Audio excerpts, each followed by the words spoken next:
The Skye Crofting and Corncrake partnership involves SAC, the RSPB, NFUS, the Scottish Crofters Federation and other agents and crofters.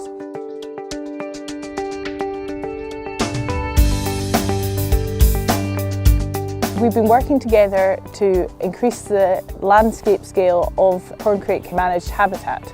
Currently we've got 140 hectares under management for corncrakes under the various options available under the EAT scheme that gives funding for crofters and farmers for managing their mown fields and graze fields differently to help corncrakes. A corncrake is a small migratory bird that spends its winter in Africa and its summer here in Northern Europe. We're lucky still to have a population in the islands of the west coast of Scotland. We're on the Isle of Skye. It's early spring. The weather's just starting to turn. Corncrakes like tall vegetation. They like something that's growing tall enough for them to run around and hide in and feed in and nest in. And when they come back to Scotland at this time of year, there isn't very much growth in the meadows, which is why we encourage farmers and crofters to make early cover. The first thing, if you want plants growing early in the season, is to improve the fertility of the area that you want the plants to grow in.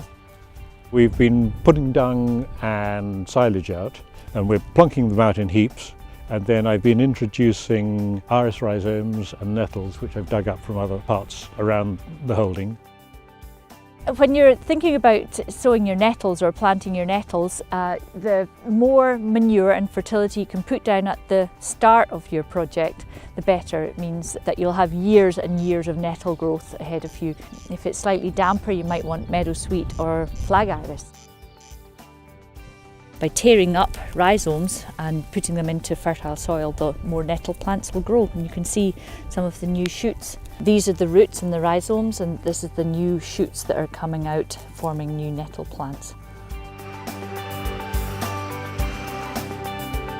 We've been involved with RSPB and actively doing things to help the corncrakes, possibly in the region of over 20 years.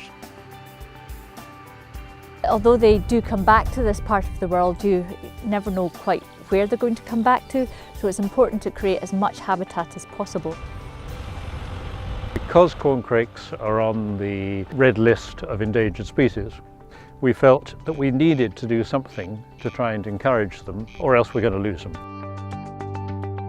The big thing that we can say is that it is succeeding. That certainly here we've had more corncrakes in the last 3 or 4 years Absolutely. than we'd probably had in the previous 25.